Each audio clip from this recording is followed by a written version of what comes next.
हाँ जी, सब तो पहला स्वागत है तुहाडा learn with Deep channel which.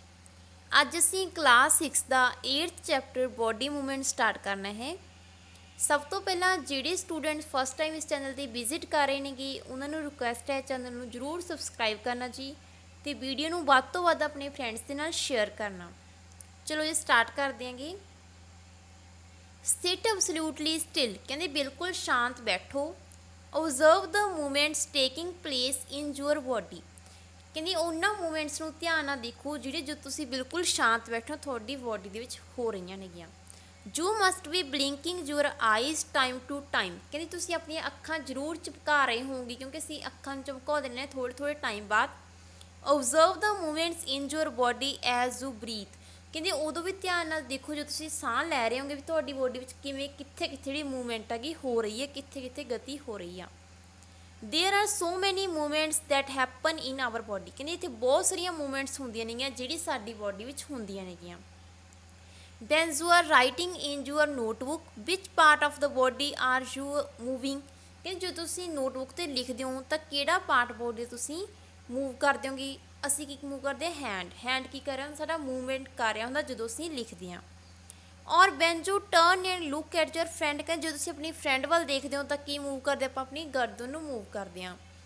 Different parts of your body move while you remain at the same place in these examples, इस एग्जाम्पल 'ਚ ਆਪਾਂ ਦੇਖਿਆ ਵੀ ਅਸੀਂ ਜਦੋਂ ਬਿਲਕੁਲ ਇੱਕ ਪਲੇਸ ਤੇ ਬੈਠਾਂਗੇ ਉਦੋਂ ਵੀ ਸਾਡੇ ਜਿਹੜੇ ਕਾਫੀ ਡਿਫਰੈਂਟ ਪਾਰਟ ਨੇ ਬੋਡੀ ਦੇ ਮੂਵ ਕਰਦੇ ਹੁੰਦੇ ਇੱਕ ਪਲੇਸ ਤੇ ਬੈਠੇ ਹੋਏ ਵੀ। You also move from one place to another, you get up and go to your teacher or to the school compound or go home after school, ਕਿ ਤੁਸੀਂ ਤਾਂ ਇੱਕ ਜਗ੍ਹਾ ਤੇ ਬੈਠ ਕੇ ਆਪਾਂ ਦੇਖਿਆ ਸੀ ਵੀ ਜਿਹੜੀ ਕਾਫੀ ਬੋਡੀ ਪਾਰਟਸ ਨੇਗੇ ਮੂਵ ਕਰ ਰਹੇ ਨੇਗੇ, पर जो कहते ਅਸੀਂ मूव कर देंगे एक जगह तो दूसरी जगह पर जाने गी, जिमें असी कहते टीचर को जाने गी ਜਾਂ ਅਸੀਂ ਸਕੂਲ 'ਚ ਜਾने गी, ਸਕੂਲ ਤੋਂ ਅਸੀਂ ਘਰ ਆਉਣੀ ਅਸੀਂ मूवमेंट्स कर देंगे उदों भी कई ਜਿਹੜੇ बॉडी पार्ट ने साडे की कर देंगे मूव कर देगी। जो walk run skip jump and move from place to place, असी ਜਾਂ रन करके ਜਾਂ वाक करके की कर देंगे जंप करके एक थां तो दूजी थां ते जाने गी। Let us see how animals move from place to place by filling up table 8.1 after discussing with our friends, teachers and parents। ਆਪਣੇ ਕੋਲੇ ਟੇਬਲ 8.1 ਦਿੱਤਾ ਹੋਇਆ ਹੈਗਾ ਜਿਹਦੇ ਵਿੱਚ ਅਸੀਂ ਇਹ ਦੱਸਣਾ ਹੈਗਾ ਵੀ ਜਿਹੜੇ ਐਨੀਮਲਸ ਨੇਗੇ ਉਹ ਕਿਵੇਂ ਮੂਵ ਕਰਦੇ ਨੇਗੇ, ਇੱਕ ਜਗ੍ਹਾ ਤੋਂ ਦੂਜੀ ਥਾਂ ਤੇ ਕਿਵੇਂ ਜਾਂਦੇ ਨੇਗੇ। ਜਿਵੇਂ 8.1 ਦੇ ਵਿੱਚ ਟੇਬਲ ਦੇ ਵਿੱਚ ਪਹਿਲਾ ਜਿਹੜਾ ਕਾਲਮ ਉਹ 'ਚ ਆਪਾਂ ਐਨੀਮਲ ਦਾ ਨੇਮ ਲਿਖਣਾ, ਦੂਸਰੇ ਕਾਲਮ ਦੇ ਵਿੱਚ ਉਹ ਇੱਕ ਪਲੇਸ ਤੋਂ ਦੂਸਰੀ ਪਲੇਸ 'ਤੇ ਜਾਣ ਲਈ ਕਿਹੜੇ ਬੋਡੀ ਪਾਰਟ ਨੂੰ ਯੂਜ਼ ਕਰਦੇ ਨੇ ਉਹ ਲਿਖਣਾ। ਤੀਸਰੇ ਕਾਲਮ ਦੇ ਵਿੱਚ ਅਸੀਂ ਲਿਖਣਾ ਵੀ ਉਹ ਮੂਵ ਕਿਵੇਂ ਕਰਦੇ ਨੇ, ਜਿਵੇਂ ਕਾਓ ਆ ਉਹ ਲੈਗਸ ਦੇ ਨਾਲ ਮੂਵ ਕਰਦੀ ਹੈਗੀ ਅਤੇ ਉਹਨੂੰ ਆਪਾਂ ਕੀ ਕਹਿੰਦੇ ਵਾਕ ਕਰਨਾ, ਤੁਰਦੀ ਆ ਉਹ। ਹਿਊਮਨਸ ਕੀ ਕਰਦੇ ਨੇ ਲੈਗਸ ਦੇ ਨਾਲ ਉਹ ਵੀ ਤੁਰਦੇ ਹੈਗੇ। ਸਨੇਕ ਕੀ ਕਰਦਾ ਉਹਦੀ ਪੂਰੀ ਬੋਡੀ ਨੂੰ ਮੂਵ ਕਰਦਾ ਜਦੋਂ ਮੂਵ ਉਹਨੇ ਇੱਕ ਦੂਸਰੀ ਥਾਂ 'ਤੇ ਜਾਣਾ ਹੁੰਦਾ ਗਾ, ਤੇ ਉਹ ਕੀ ਕਰਦਾ ਗਾ ਸਲੀਥਰ ਮਤਲਬ ਉਹ ਕਰਦਾ ਗਾ ਰੇਂਗਦਾ ਗਾ। ਐਂਡ ਬਰਡਸ ਹੋ ਗਏ ਜਿਹੜੇ ਜਿਵੇਂ ਬਰਡਸ ਉੱਡ ਕੇ ਜਾਂਦੇ ਨੇਗੇ ਅਤੇ ਉਹ ਕਾਹਦੇ ਨਾਲ ਫਲਾਈ ਕਰਦੇ ਨੇਗੇ ਆਪਣੇ ਖੰਭਾਂ ਦੇ ਨਾਲ। ਇਸ ਤਰ੍ਹਾਂ ਹੋਰ ਵੀ ਕਾਫੀ ਐਨੀਮਲਸ ਨੇ ਜਿਹੜੇ ਉਹਦੇ ਜਿਹੜੇ ਬੋਡੀ ਪਾਰਟਸ ਨੇ ਉਹ ਡਿਫਰੈਂਟ ਨੇ ਅਤੇ ਡਿਫਰੈਂਟ ਤਰੀਕੇ ਨਾਲ ਉਹ ਕੀ ਕਰਦੇ ਨੇ ਮੂਵ ਕਰਦੇ ਨੇਗੇ। Walk run fly jump creep crawl, slither and swim, these are only a few of ways in which animals move from one place to another। ਕਹਿੰਦੇ ਇਹ ਜਿਵੇਂ ਵਾਕ ਤੁਰਨਾ ਹੋ ਗਿਆ, ਰਨ ਭੱਜਣਾ, ਫਲਾਈ ਉੱਡਣਾ, ਜੰਪ ਕੁੱਦਣਾ, ਕਰੀਪ ਹੋ ਗਿਆ ਰੇਂਗਣਾ ਅਤੇ ਕ੍ਰॉल ਐਂਡ ਸਲਿਥਰ ਹੋ ਗਿਆ ਸਲਿਥਰ ਹੋ ਗਿਆ ਐਂਡ ਸਵਿਮ ਹੋ ਗਿਆ ਤੈਰਨਾ। these are only few, ਕਹਿੰਦੇ ਇਹ ਸਿਰਫ ਥੋੜ੍ਹੇ ਤਰੀਕੇ ਨੇਗੇ ਜਿਨ੍ਹਾਂ ਨਾਲ ਜਿਹੜੇ ਐਨੀਮਲਸ ਨੇਗੇ ਮੂਵ ਕਰਦੇ ਨੇ ਇੱਕ ਥਾਂ ਤੋਂ ਦੂਸਰੀ ਥਾਂ 'ਤੇ ਜਾਣ ਲਈ। Why are there so many differences in the way that animals move from one place to another place? ਕਹਿੰਦੇ ਜਦੋਂ ਜਿਹੜੀ ਐਨੀਮਲਸ ਨੇਗੇ ਇੱਕ ਜਗ੍ਹਾ ਤੋਂ ਦੂਸਰੀ ਜਗ੍ਹਾ 'ਤੇ ਜਾਂਦੇ ਨੇਗੇ ਤਾਂ ਉਹਨਾਂ ਵਿੱਚ ਇੰਨੀ ਮਤਲਬ ਡਿਫਰੈਂਸ ਕਿਵੇਂ ਆ ਜਾਂਦੇ ਨੇ ਉਹਨਾਂ ਦੀ ਮੂਵਮੈਂਟ ਵਿੱਚ, ਕੋਈ ਐਨੀਮਲ ਕਿਸ ਤਰ੍ਹਾਂ ਮੂਵ ਕਰ ਰਿਹਾ ਕੋਈ ਕਿਸ ਤਰ੍ਹਾਂ ਮੂਵ ਕਰ ਰਿਹਾ ਹੈਗਾ। Why is it that many animals bark while a snake slither or crawls and a fish swims? ਕਹਿੰਦੇ ਐਂ ਕਿਉਂ ਹੁੰਦਾ ਵੀ ਜਿਵੇਂ ਜਿਹੜੇ ਕਈ ਐਨੀਮਲ ਨੇ ਉਹ ਤੁਰਦੇ ਨੇਗੇ ਅਤੇ ਕਈ ਜਿਵੇਂ ਸਨੇਕ ਹੋ ਗਿਆ ਉਹ ਰੇਂਗਦਾ ਗਾ ਅਤੇ ਜਿਹੜੀ ਫਿਸ਼ ਹੋ ਗਈ ਉਹ ਤੈਰਦੀ ਹੈਗੀ, ਵੀ ਡਿਫਰੈਂਟ ਮੂਵਮੈਂਟਸ ਕਿਵੇਂ ਕਰਦੇ ਨੇਗੇ। Human body and it's movement, ਸਭ ਤੋਂ ਪਹਿਲਾਂ ਅਸੀਂ ਹਿਊਮਨ ਬੋਡੀ ਦੇ ਬਾਰੇ ਅਤੇ ਉਹਦੀਆਂ ਮੂਵਮੈਂਟਸ ਬਾਰੇ ਪੜ੍ਹਨਾ ਗਾ। Let us look closely at some of our movements to begin with before looking at all these varieties of movements in animals. ਕਹਿੰਦੇ ਐਨੀਮਲਸ ਤੋਂ ਪੜ੍ਹਨ ਤੋਂ ਪਹਿਲਾਂ ਅਸੀਂ ਆਪਣੀ ਜਿਹੜੀ ਆਪਣੀ ਹਿਊਮਨ ਵਿੰਗਸ ਦੇ ਵਿੱਚ ਮੂਵਮੈਂਟਸ ਹੁੰਦੀਆਂ ਨੇ ਬੋਡੀ ਵਿੱਚ ਉਹਨਾਂ ਨੂੰ ਧਿਆਨ ਨਾਲ ਉਹਨਾਂ ਮੂਵਮੈਂਟਸ ਨੂੰ ਵੱਲ ਦੇਖਣਾ ਗਾ। Do you enjoy doing physical exercise at school, ਕਿ ਜੋ ਤੁਸੀਂ ਸਕੂਲ ਦੇ ਵਿੱਚ ਫਿਜ਼ੀਕਲ ਐਕਸਰਸਾਈਜ਼ ਕਰਦੇ ਹੋਗੇ ਤਾਂ ਤੁਸੀਂ ਇੰਜੋਏ ਕਰਦੇ ਹੋਗੇ। How do you move your hands and legs while doing different exercise, ਕਹਿੰਦੇ ਜਦੋਂ ਤੁਸੀਂ ਵੱਖ-ਵੱਖ ਐਕਸਰਸਾਈਜ਼ ਕਰਦੇ ਹੋਗੇ ਤਾਂ ਤੁਸੀਂ ਆਪਣੀਆਂ ਲੈਗਸ ਨੂੰ ਆਪਦੀਆਂ ਹੈਂਡਸ ਨੂੰ ਕਿੱਦਾਂ ਮੂਵ ਕਰਦੇ ਹੋਗੇ। Let us try some of many movements our body is capable of, ਕਹਿੰਦੇ ਆਪਾਂ ਉਹ ਮੂਵਮੈਂਟਸ ਨੂੰ ਟਰਾਈ ਕਰਦੇ ਹਾਂ। ਇਸ ਐਕਟੀਵਿਟੀ ਕਹਿੰਦੇ ਕੁਛ ਐਕਸਰਸਾਈਜ਼ ਟਰਾਈ ਕਰੋ ਜਿਨ੍ਹਾਂ ਨੂੰ ਅਸੀਂ ਕਰ ਸਕਦੇ ਹਾਂਗੇ, ਮੂਵਮੈਂਟਸ ਕਰ ਸਕਦੇ ਹਾਂ। Bowl an imaginary ball at an imaginary wicket. How did you move your arm?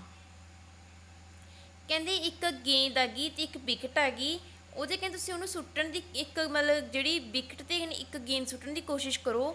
ਤੁਸੀਂ ਆਪਣੇ ਹੱਥ ਨੂੰ ਕਿਵੇਂ ਘੁਮਾਓਗੇ, ਜਦੋਂ ਆਪਾਂ ਗੇਂਦ ਨੂੰ ਵਿਕਟ 'ਤੇ ਸਿੱਟਦੇ ਤਾਂ ਅਸੀਂ ਆਪਣੇ ਹੱਥ ਨੂੰ ਕਿਵੇਂ ਘੁਮਾਉਣੇ, ਪਿੱਛੇ ਲੈ ਕੇ ਆਉਂਦੇ ਫਿਰ ਉਹਨੂੰ ਸਿੱਟਦੇ ਹੈਗੇ। Did you rotate it at the shoulder in a circular movement? ਕਹਿੰਦੇ ਕੀ ਤੁਸੀਂ ਆਪਣੇ ਮੋਢੇ ਨੂੰ ਚਾਰੇ ਪਾਸੇ ਮੂਵ ਕਰ ਸਕਦੇ ਹੋਗੇ। ਲਾਈ down and rotate your leg at the hip, ਕਿ ਤੁਸੀਂ ਆਪਣੀ ਜਿਹੜੀ ਲੱਤ ਹੈਗੀ ਉਹਨੂੰ ਪਿੱਛੇ ਵੱਲ ਲੈ ਕੇ ਜਾ ਸਕਦੇ ਹੋਗੇ। Band your arm at the elbow and the leg at the ਨੀ, ਕਿ ਤੁਸੀਂ ਜਿਹੜੀ ਕੂਣੀ ਤੋਂ ਆਪਦੀ ਬਾਂਹ ਨੂੰ ਮੂਵ ਮੋੜ ਸਕਦੇ ਹੋਗੇ ਅਤੇ ਜਿਹੜੀ ਆਪਣੀ ਲੈਗ ਹੈਗੀ ਉਹਨੂੰ ਗੋਡੇ ਤੋਂ ਮੂਵ ਕਰ ਸਕਦੇ ਹੋਗੇ। Stretch your arm side way, ਅਤੇ ਕਹਿੰਦੇ ਤੁਸੀਂ ਆਪਣੀ ਬਾਂਹ ਨੂੰ ਦੂਸਰੀ ਆਪਣੀ ਸਾਈਡ 'ਤੇ ਲੈ ਕੇ ਜਾ ਸਕਦੇ ਹੋਗੇ। Bend your arm to touch your shoulder with your fingers, ਇਹ ਸਾਰਾ ਤੁਸੀਂ ਐਕਟੀਵਿਟੀਜ਼ ਕਰਕੇ ਦੇਖੋ ਆਪਣੀ ਕਹਿੰਦੇ ਉਹਨੂੰ ਬਾਂਹ ਨੂੰ ਲੈ ਕੇ ਜਾਓ ਅਤੇ ਫਿਰ ਕਹਿੰਦੇ ਤੁਸੀਂ ਨੀਚੇ ਜਿਹੜੀ ਆਰਮਸ ਨੂੰ ਉਹਨੂੰ ਆਪਣੇ ਸ਼ੋਲਡਰ ਵਿਦ ਫਿੰਗਰਸ ਨਾਲ ਉਹਨੂੰ ਸ਼ੋਲਡਰ ਨੂੰ ਟੱਚ ਕਰਨ ਦੀ ਕੋਸ਼ਿਸ਼ ਕਰੋ। Which part of your arm did you bend, ਕਹਿੰਦੇ ਤੁਹਾਡੀ ਆਰਮ ਦਾ ਕਿਹੜਾ ਪਾਰਟ ਝੁਕਿਆ ਗਾ, ਓਬਵੀਅਸਲੀ ਸਾਡੀ ਜਿਹੜੀ ਐਲਬੋ ਹੋਊਗੀ ਉਹ ਕਿਉਂ ਝੁਕੂਗੀ, ਉਹ ਮੁੜੂਗੀ ਥੋੜੀ ਜੀ। Straighten your arm and try to bend it downwards, ਹੁਣ ਤੁਸੀਂ ਕਹਿੰਦੇ ਆਰਮ ਨੂੰ ਆਪਣੀ ਬਿਲਕੁਲ ਬਾਂਹ ਨੂੰ ਸਿੱਧਾ ਰੱਖੋ ਤੇ ਉਹਨੂੰ ਨੀਚੇ ਵੱਲ ਮੋੜਨ ਦੀ ਕੋਸ਼ਿਸ਼ ਕਰੋ।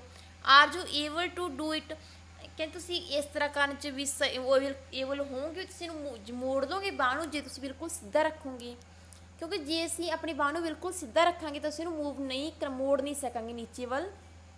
Try to move the various parts of your body and record their movements in table 8.2.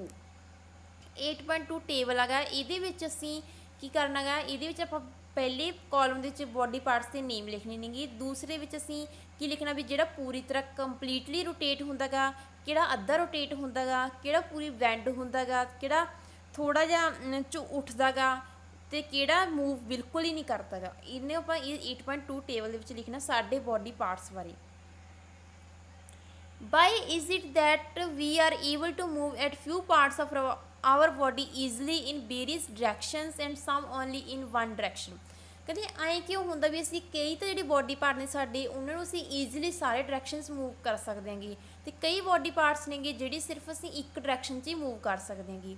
Y are we unable to move some parts at all, ਅਤੇ ਕਈ ਪਾਰਟਸ ਇੱਦਾਂ ਦੇ ਨੇ ਸਾਡੇ ਬੋਡੀ ਦੇ ਜਿਹਨੂੰ ਅਸੀਂ ਬਿਲਕੁਲ ਹੀ ਮੂਵ ਨਹੀਂ ਕਰ ਸਕਦੇ, ਵੀ ਇੱਦਾਂ ਕਿਉਂ ਹੁੰਦਾ ਹੈਗਾ। ਉਹਦੇ ਲਈ ਅਸੀਂ ਐਕਟੀਵਿਟੀ ਕਰ ਦੇਂਗੇ। ਫਸਟ, ਪਲੇਸ ਆ scale length wise on your arm so that your elbow is in the centre, ਕਹਿੰਦੇ ਤੁਸੀਂ ਆਪਦੇ ਜਿਵੇਂ ਫਿਗਰ 'ਤੇ ਦਿਖਾਏਗਾ 8.1 ਫਿਗਰ ਵਿੱਚ, ਇਸ ਤਰ੍ਹਾਂ ਕਹਿੰਦੇ ਤੁਸੀਂ ਆਪਣੀ ਜਿਹੜੀ ਆਰਮ ਆ ਗਈ ਉਹਦੇ ਨਾਲ ਸਕੇਲ ਟਾਈ ਅਪ ਕਰ ਲਓ ਅਤੇ ਜਿਹੜੀ ਤੁਹਾਡੀ ਐਲਬੋ ਹੈਗੀ ਬਿਲਕੁਲ ਸੈਂਟਰ 'ਚ ਆਵੇ। Ask your friend to tie the scale and your arm together, ਤੁਸੀਂ ਆਪਣੇ ਫਰੈਂਡ ਨੂੰ ਕਹੋ ਵੀ ਤੁਹਾਡੀ ਸਕੇਲ ਤੁਹਾਡੀ ਆਰਮ ਦੇ ਨਾਲ ਟਾਈ ਕਰ ਦੇ। How try to bend your elbow, not try to bend your elbow, ਕਹਿੰਦੀ ਹੁਣ ਤੁਸੀਂ ਇਹ ਕੋਸ਼ਿਸ਼ ਕਰੋ ਤੁਹਾਡੀ ਐਲਬੋ ਨੂੰ ਮੋੜਨ ਦੀ ਕੋਸ਼ਿਸ਼ ਕਰੋ। Are you able to do it, ਕਿ ਤੁਸੀਂ ਮੋੜ ਲਿਆ ਉਹਨੂੰ, ਔਰ ਜੇ ਸਾਡੀ ਜਿਹੜੀ ਐਲਬੋ ਹੈਗੀ ਉਹਦੇ ਨੀਚੇ ਕੋਈ ਸਟ੍ਰੇਟ ਚੀਜ਼ ਅਸੀਂ ਇਹਨੂੰ ਐਲਬੋ ਨੂੰ ਮੋੜ ਨਹੀਂ ਸਕਾਂਗੇ। Did you notice that we are able to bend or rotate our body in places where two parts of our body seem to be joined together, like elbow, shoulder ਔਰ neck, ਕਹਿੰਦੇ ਤੁਸੀਂ ਇਹ ਗੱਲ ਧਿਆਨ ਦਿੱਤੀ ਹੈਗੀ ਵੀ ਅਸੀਂ ਆਪਣੀ ਬੋਡੀ ਦੇ ਪਾਰਟ ਨੂੰ ਉੱਥੋਂ ਹੀ ਰੋਟੇਟ ਕਰ ਸਕਦੇ ਹਾਂ, ਵੈਂਡ ਕਰ ਸਕਦੇ ਹਾਂ ਕਿ ਜਿੱਥੇ ਜਿਹੜੇ ਦੋ ਪਾਰਟ ਨੇਗੇ ਜੁਆਇੰਟ ਕਰਦੇ ਨੇ ਇੱਕ ਦੂਸਰੇ ਨਾਲ, ਜਿਵੇਂ ਸਾਡੀ ਐਲਬੋ ਆ ਗਈ ਜਾਂ ਸਾਡਾ ਸ਼ੋਲਡਰ ਹੋ ਗਿਆ ਜਾਂ ਨੈਕ ਹੋ ਗਈ, ਇਹਨਾਂ ਪਾਰਟ ਤੁਸੀਂ ਮੂਵ ਕਰ ਮਤਲਬ ਉਹਨਾਂ ਨੂੰ ਮੋੜ ਸਕਦੇ ਹੈਗੇ, ਆਪਣੀ ਬੋਡੀ ਪਾਰਟਸ ਨੂੰ ਰੋਟੇਟ ਕਰ ਸਕਦੇ ਹੈਗੇ, ਕਿਉਂਕਿ ਇੱਥੇ ਦੋ ਪਾਰਟਸ ਕੀ ਕਰ ਰਹੇ ਨੇਗੇ, ਜੁਆਇੰਟ ਕਰ ਰਹੇ ਨੇਗੇ। These places R called joints, ਉਹਨਾਂ ਪਲੇਸਿਸ ਨੂੰ ਆਪਾਂ ਜੁਆਇੰਟਸ ਕਹਿੰਦੇ ਹਾਂ। ਜੁਆਇੰਟਸ ਕੀ ਹੁੰਦੇ ਨੇ, ਜਿੱਥੇ ਬੋਡੀ ਦੇ ਦੋ ਪਾਰਟਸ ਆ ਕਿ ਇੱਕ ਦੂਸਰੇ ਨਾਲ ਜੁਆਇੰਟ ਕਰਦੇ ਨੇ, ਆਪਾਂ ਜੁਆਇੰਟਸ ਕਹਿੰਦੇ ਹੈਗੇ। ਕੈਨ ਯੂ ਨੇਮ ਮੋਰ ਸੱਚ ਜੁਆਇੰਟਸ, ਕਹਿੰਦੇ ਤੁਸੀਂ ਹੋਰ ਜੁਆਇੰਟਸ ਦੇ ਨੇਮ ਦੱਸ ਸਕਦੇ ਹੋ ਜਿੱਥੇ ਜਿਹੜੇ ਜਿਹੜੇ ਆਪਣੇ ਪਾਰਟਸ ਨੇਗੇ ਬੋਡੀ ਦੇ ਉਹ ਜੁੜੇ ਹੋਣ। If your body has no joints do you think it would be possible for us to move in any way at all, ਕਹਿੰਦੇ ਵੀ ਜੇ ਆਪਣੀ ਬੋਡੀ ਦੇ ਵਿੱਚ ਜੁਆਇੰਟਸ ਨਾ ਹੋਣ ਤਾਂ ਕਹਿੰਦੇ ਕਿ ਅਸੀਂ ਮੂਵ ਕਰ ਸਕਦੇ ਹਾਂ, ਬਿਲਕੁਲ ਨਹੀਂ। ਜੇ ਆਪਣੀ ਬੋਡੀ ਵਿੱਚ ਜੁਆਇੰਟਸ ਨਾ ਹੋਣ ਤਾਂ ਅਸੀਂ ਮੂਵ ਹੀ ਨਹੀਂ ਕਰ ਸਕਾਂਗੇ। What exactly is joint together at these joints, ਕਹਿੰਦੇ ਕਿ ਜਿਹੜੇ ਆਪਣੀ what exactly joint together at these points, ਅਸਲ ਵਿੱਚ ਕਹਿੰਦੇ ਜਿਹੜੇ ਜੋੜ ਹੁੰਦੇ ਨੇਗੇ ਇਹ ਆਪਸ 'ਚ ਕਿਹੜੀ ਚੀਜ਼ ਨਾਲ ਜੁੜੇ ਹੁੰਦੇ ਨੇ, ਕਿਹੜੀ ਚੀਜ਼ ਹੈ ਜਿਹੜੀ ਇਹਨਾਂ ਨੂੰ ਜੋੜ ਕੇ ਰੱਖਦੇ ਦੋਨੇ ਜੁਆਇੰਟਸ ਨੂੰ। Press your fingers against the top of your head, face, neck, nose, ear, back of the shoulder, hands and legs including the fingers and toes, ਤੇ ਤੁਸੀਂ ਆਪਣੀ ਫਿੰਗਰਸ ਦੇ ਨਾਲ ਆਪਣੀ ਉਂਗਲਾਂ ਨਾਲ ਹਰੇਕ ਨੂੰ ਪ੍ਰੈਸ ਕਰ ਕਰਕੇ ਦੇਖੋ, ਆਪਣੀ ਹੈਡ ਨੂੰ, ਫੇਸ ਨੂੰ, ਨੋਜ਼ ਨੂੰ, ਸਾਰੇ ਜਿਹੜੇ ਬੋਡੀ ਪਾਰਟਸ ਨੂੰ ਪ੍ਰੈਸ ਕਰ ਕਰਕੇ ਦੇਖੋ ਵੀ ਕਿਹੜੀ ਚੀਜ਼ ਨੇ ਵੀ ਕੀ ਕੀਤਾ ਹੋਇਆ, ਇਹਨਾਂ ਨੂੰ ਜੋੜਿਆ ਹੋਇਆ ਹੈਗਾ ਜੁਆਇੰਟਸ ਨੂੰ। Do you get a feel of something hard pressing against your fingers, ਇਹ ਜੋ ਤੁਸੀਂ ਇਹਨੂੰ ਪ੍ਰੈਸ ਕੀਤਾ ਆਪਣੀ ਫਿੰਗਰਸ ਨਾਲ ਆਪਣੇ ਬੋਡੀ ਪਾਰਟਸ ਨੂੰ ਤਾਂ ਤੁਹਾਨੂੰ ਕੁਛ ਹਾਰਡ ਚੀਜ਼ ਜਿਹੜੀ ਉਹ ਫੀਲ ਹੋਈ। The hard structure are the bones, ਜਿਹੜੀ ਹਾਰਡ ਸਟਰਕਚਰ ਆ ਸਖਤ ਚੀਜ਼ ਇਹ ਕੀ ਨੇ, ਬੋਨਸ ਨੇ, ਸਾਡੀਆਂ ਹੱਡੀਆਂ ਨੇ। Repeat this activity on the other parts of your body, so many bones, ਜੇ ਆਪਾਂ ਹੋਰ ਬੋਡੀ ਪਾਰਟਸ ਦੇਖਾਂਗੇ ਸਾਨੂੰ ਆਪਣੀ ਬੋਡੀ ਬਹੁਤ ਸਾਰੀਆਂ ਜਿਹੜੀਆਂ ਬੋਨਸ ਨੇਗੀਆਂ ਉਹ ਫੀਲ ਹੋਣਗੀਆਂ ਜਿਹੜੀ ਸਾਡੀ ਬੋਡੀ ਵਿੱਚ ਹੁੰਦੀਆਂ ਨੇ। Bonus can not be bent, ਜਿਹੜੀਆਂ ਬੋਨਸ ਨੇ ਉਹ ਬੈਂਟ ਨਹੀਂ ਹੋ ਸਕਦੀਆਂ ਗੀਆਂ, ਉਹ ਝੁਕ ਨਹੀਂ ਸਕਦੀਆਂ ਜਾਂ ਮੋੜ ਨਹੀਂ ਸਕਦੀਆਂ। How do we bent our elbow, ਕਹਿੰਦੇ ਅਸੀਂ ਦੇਖਿਆ ਵੀ ਅਸੀਂ ਜਿਹੜੀਆਂ ਬੋਨਸ ਨੇਗੀਆਂ ਉਹ ਤਾਂ ਮੁੜਦੀਆਂ ਨਹੀਂ ਹੈਗੀਆਂ, ਫਿਰ ਅਸੀਂ ਆਪਣੀ ਕੂਣੀ ਨੂੰ ਕਿੱਦਾਂ ਮੋੜ ਲੈਂਦੇ ਹਾਂ।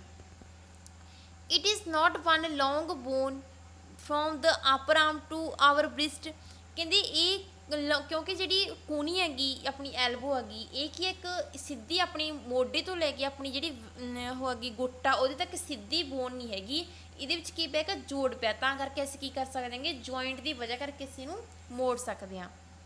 It is different bonus join together at the elbow, ਇਹਦਾ ਮਤਲਬ ਜਿਹੜੀ ਸਾਡੀ ਐਲਬੋ ਹੈਗੀ ਉੱਥੇ ਦੋ ਡਿਫਰੈਂਟ ਜਿਹੜੀਆਂ ਬੋਨਸ ਸੀਗੇ ਉਹਨਾਂ ਨੇ ਕੀ ਕੀਤਾ ਹੋਇਆ, ਜੁਆਇੰਟ ਕੀਤਾ ਹੋਇਆ। Similarly there are many bones present in each part of the body, ਕਹਿੰਦੇ ਇਸ ਤਰ੍ਹਾਂ ਜਿਹੜੀ ਬਹੁਤ ਸਾਰੀਆਂ ਜਿਹੜੀਆਂ ਬੋਨਸ ਨੇਗੀਆਂ ਪ੍ਰੈਜੈਂਟ ਹੁੰਦੀਆਂ ਨੇ ਸਾਡੀ ਬੋਡੀ ਦੇ ਵਿੱਚ। ਵੀ can bend or move our body only at those points where bones meet, ਕਹਿੰਦੇ ਅਸੀਂ ਆਪਣੀ ਬੋਡੀ ਨੂੰ ਬੈਂਡ ਕਰ ਸਕਦੇ ਹਾਂ, ਮੂਵ ਉੱਥੇ ਹੀ ਕਰ ਸਕਦੇ ਹਾਂ ਜਿੱਥੇ ਜਿਹੜੀ ਸਾਡੀ ਬੋਡੀ ਦੇ ਜਿਹੜੀਆਂ ਬੋਨਸ ਨੇਗੀਆਂ ਉਹ ਇੱਕ ਦੂਸਰੇ ਨਾਲ ਮਿਲਦੀਆਂ ਨੇਗੀਆਂ। There are different types of joints in our body to help us carry out different movements and activities, let us learn about some of them, ਕਹਿੰਦੇ ਸਾਡੀ ਬੋਡੀ ਦੇ ਵਿੱਚ ਬਹੁਤ ਸਾਰੇ ਜੁਆਇੰਟਸ ਹੁੰਦੇ ਨੇਗੇ ਜਿਨ੍ਹਾਂ ਦੀ ਹੈਲਪ ਦੇ ਨਾਲ ਸਾਡੀ ਬੋਡੀ ਜਿਹੜੀ ਮੂਵਮੈਂਟ ਕਰਦੀ, ਸਾਡੀ ਬੋਡੀ ਵਿੱਚ ਮੂਵਮੈਂਟਸ ਹੁੰਦੇ ਨੇ ਜੁਆਇੰਟਸ ਦੀ ਹੈਲਪ ਨਾਲ, ਉਹਨਾਂ ਜੁਆਇੰਟਸ ਨੂੰ ਅੱਗੇ ਅਸੀਂ ਪੜ੍ਹਨਾ ਗਾ। ਚਲੋ ਜੀ ਅਸੀਂ ਇਸ ਨੂੰ ਅੱਗੇ ਅਗਲੀ ਵੀਡੀਓ 'ਚ ਕੰਟੀਨਿਊ ਕਰ ਦੇਵਾਂਗੇ। ਵੀਡੀਓ ਨੂੰ ਵੱਧ ਤੋਂ ਵੱਧ ਆਪਣੇ ਫਰੈਂਡਸ ਨਾਲ ਸ਼ੇਅਰ ਕਰਨਾ ਜੀ, ਲਾਈਕ ਕਮੈਂਟ ਸ਼ੇਅਰ ਜ਼ਰੂਰ ਕਰਨਾ।